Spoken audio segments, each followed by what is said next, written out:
Mes bien-aimés dans le Seigneur, que la grâce et la paix de notre Seigneur et Sauveur Jésus-Christ soient avec vous tous. Amen.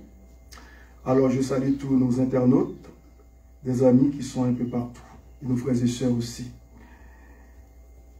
Et nous nous apprêtons à faire la lecture de la parole de Dieu dans Jean 14. Et nous changeons l'ordre des choses puisque nous avons une série de messages sur plus fort que les géants. Mais pour aujourd'hui, nous allons entendre le message de la parole de Dieu sur un sujet aussi consolant. Jean 14, à partir du verset 1er et au verset 4. Jean 14, verset 1er à 4. Que votre cœur ne se trouble point.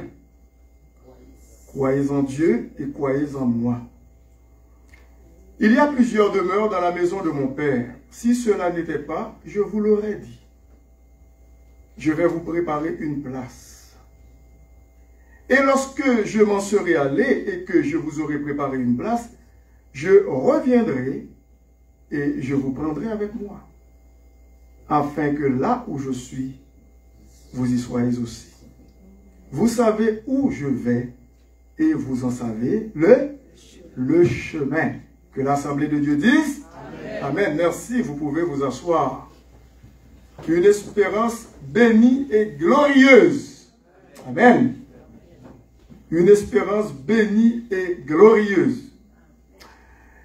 Non seulement cette espérance est glorieuse et bénie, mais elle est certaine et véritable. Elle est certaine. Jésus-Christ parlait en des termes clairs, sans ambiguïté, sans équivoque, avant sa mort, avant de donner sa vie. Il expliquait à ses disciples qu'il est venu mourir pour l'humanité. Dans une conversation, dans un entretien avec Nicodème, c'est docteur de la loi à l'époque, dans Jean 3,16, Jésus-Christ a dit, car Dieu a tant aimé le monde qu'il a donné son Fils unique, afin que quiconque croit en lui ne périsse point, alors en français moderne, ne périsse pas, mais qu'il ait la vie éternelle. Donc, cette parole, cette promesse est certaine et véritable. À quiconque reçoit Jésus-Christ comme son sauveur et Seigneur personnel, eh bien, il a une place. Il lui est réservé une place dans le ciel, dans la cité céleste, dans la gloire éternelle. Dieu a dit dans sa parole qu'il est Dieu. Il n'est pas un homme pour mentir, ni fils d'un homme pour se repentir. Il n'est pas un homme. Ce que sa bouche a dit, sa main l'accomplira. Lorsque Dieu nous promet quelque chose, il va tenir sa promesse. Quand bien même nous sommes infidèles, mais il demeure fidèle. C'est pour cette raison que nous vivons. C'est pour cette raison que nous expérimentons sa grâce, son amour, sa miséricorde, parce qu'il est fidèle. S'il nous regardait, comme dit David, le fait que nous sommes remplis de faiblesse, s'il nous regardait tel que nous sommes, nous n'aurions aucun mérite de sa part pour recevoir quoi que ce soit de lui. Parce que nous ne sommes pas dignes de nous approcher de Dieu, mais lorsque nous nous approchons de Dieu, nous sommes en train de nous approcher de Dieu en Jésus-Christ. Lorsque Dieu le Père nous regarde, il nous voit au travers de qui? De Jésus. Lorsqu'il nous voit au travers de Jésus, il nous voit d'une manière parfaite. Mais s'il se détourne, ou s'il détourne son regard de Jésus pour nous regarder directement, comment il nous voit? Il nous verrait imparfait.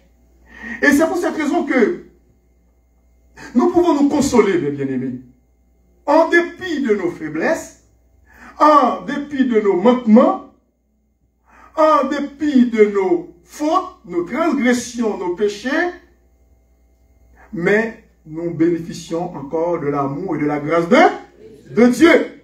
Lorsque nous péchons contre Dieu, nous reconnaissons nos péchés, nous confessons nos péchés, dit-il selon sa parole, dans 1 Jean 1,9, eh bien, il est fidèle et juste pour nous les pardonner et pour nous purifier de toute iniquité. Qu'est-ce que ça veut dire de toute iniquité dans l'original en grec?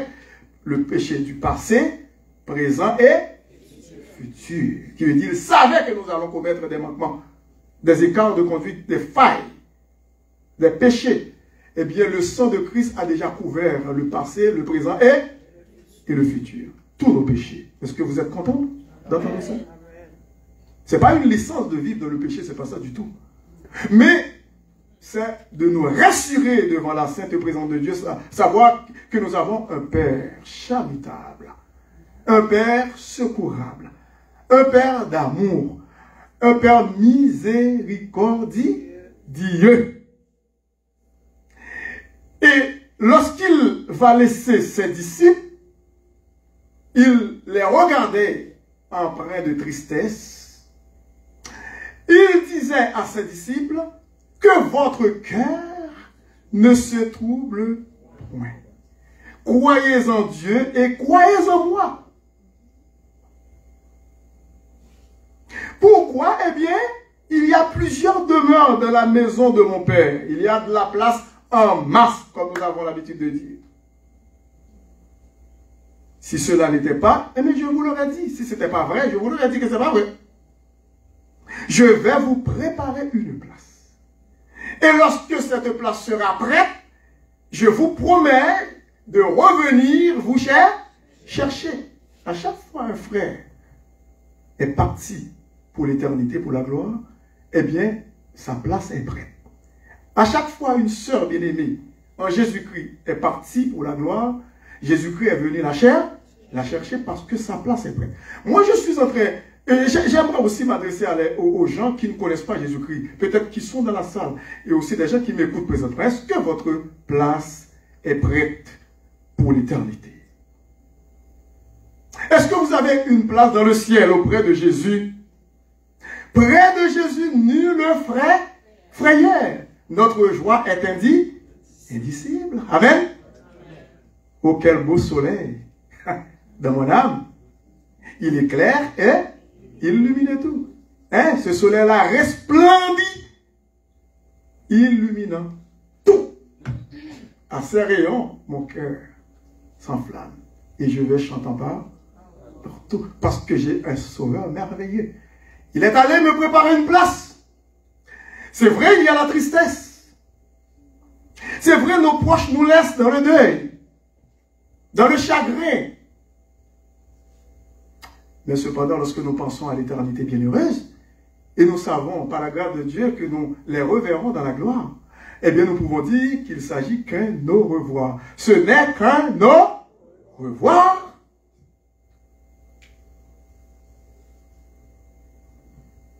Et lorsque je m'en serai allé et que je vous aurai préparé une place, je reviendrai.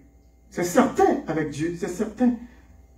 Et je vous prendrai avec moi afin que là où je suis, vous y soyez aussi.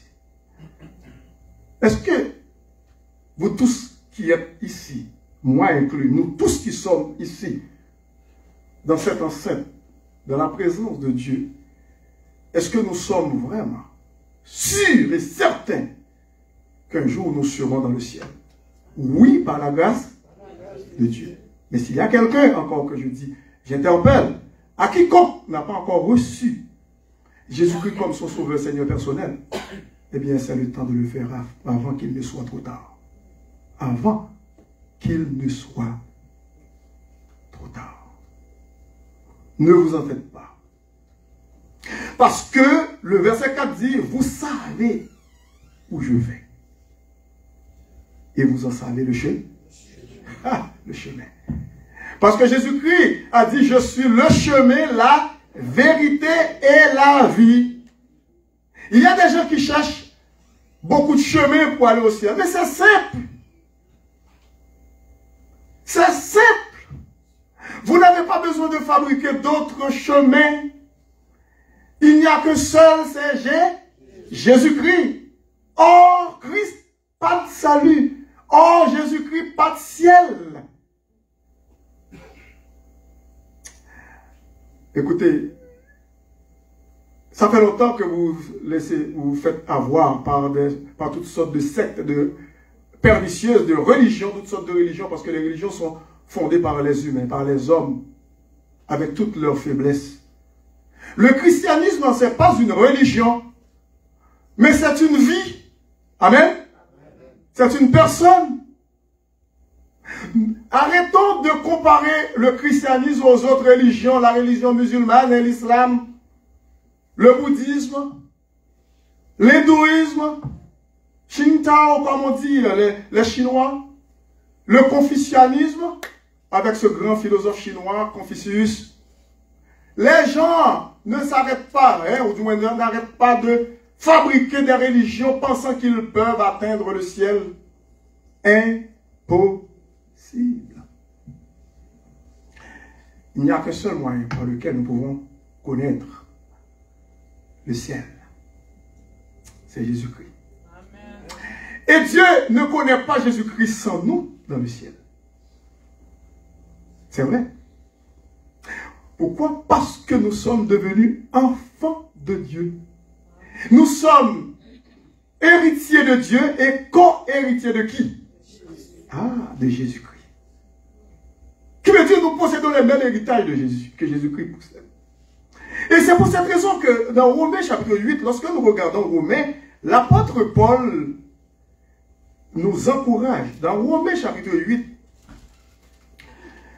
il est dit, écoutez bien, dans Romains chapitre 8, verset 16, l'Esprit lui-même, le verset 16, l'Esprit lui-même rend témoignage à notre esprit que nous sommes enfants de Dieu. Nous sommes enfants de Dieu.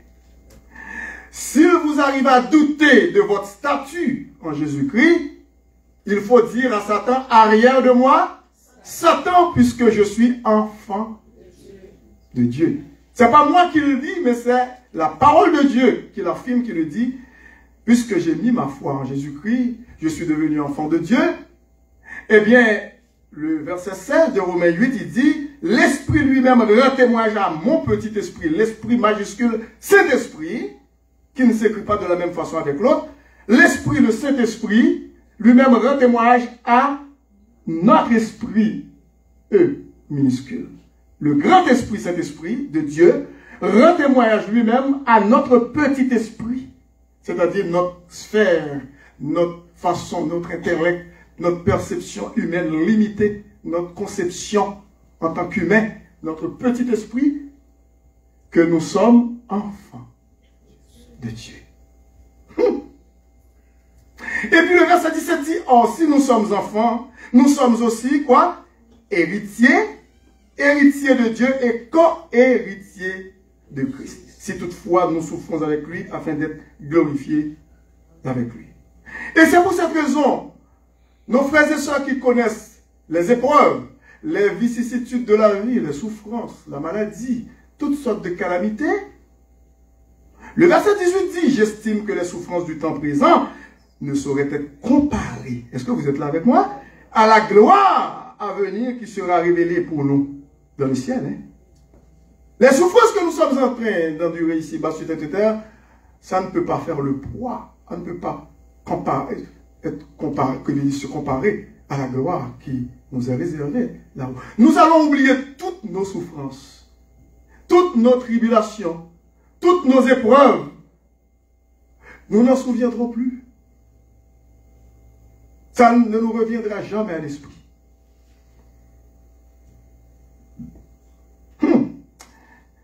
C'est vraiment intéressant. Je vais vous préparer une place. Donc, la place de notre bien-aimé frère, mon beau-frère Anthony, est prête. C'est pour cette raison que Jésus-Christ est venu le chercher. À chaque fois qu'un bien-aimé est parti, c'est ça. sa place est prête. À chaque fois qu'une bien-aimée est partie, sa place est prête. Donc il y a l'appel individuel, personnel. La trompette est sonnée dans un premier temps pour chaque chrétien, chaque chrétienne. Mais il y a ce qu'on appelle l'appel général. L'enlèvement de l'Église. Est-ce que vous êtes là? Mais oui. L'enlèvement de l'Église, ça c'est l'appel général. Parce qu'il y a des chrétiens qui ne connaîtront pas la mort. Je ne sais pas si moi inclus, j'aurai ce privilège. Mais la parole de Dieu nous dit qu'il y aura des gens qui ne connaîtront pas la mort. Des chrétiens, des frères et sœurs, des chrétiennes. Alors que l'enlèvement sera déjà là. Et mais nous allons revoir nos bien-aimés, nos proches. Nous serons avec eux pour l'éternité. Hein? Dans la gloire. Et pour terminer, dans 1 Thessaloniciens, pour terminer,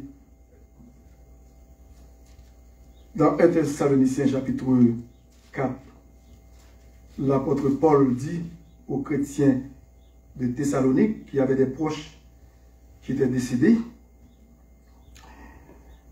au verset 13, nous ne voulons pas, frères et sœurs, que vous soyez dans l'ignorance au sujet de ceux qui dorment, parce qu'un chrétien dort, il n'est pas mort, comme dit Jésus-Christ à ses disciples en ce qui concerne Lazare, qui était bel et bien mort pour nous, mais pour Dieu, il n'était pas mort, afin que vous ne vous affligiez pas comme les autres qui n'ont pas d'espérance. Car si nous croyons que Jésus est mort et qu'il est ressuscité, croyons aussi que Dieu ramènera par Jésus avec lui ceux qui sont morts, ceux qui sont décédés, ou ceux qui dorment.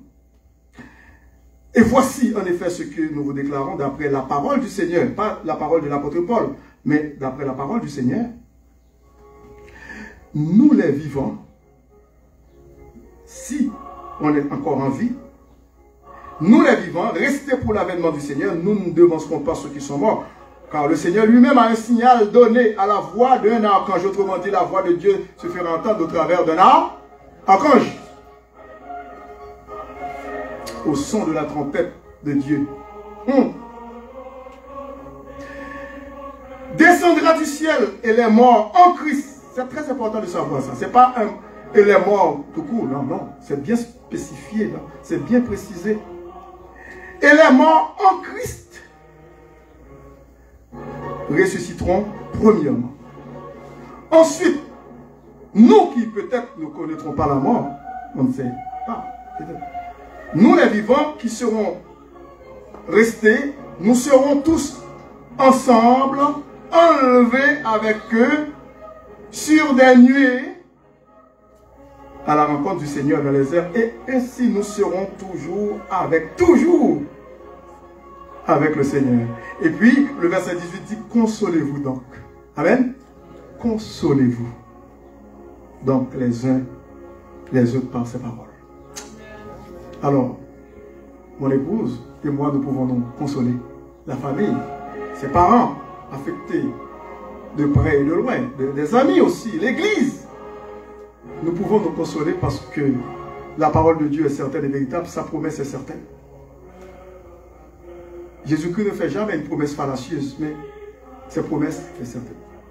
Et sa promesse est certaine. C'est pour cette raison qu'un jour nous pourrons revoir nos bien-aimés dans la gloire, dans la félicité éternelle, nos proches.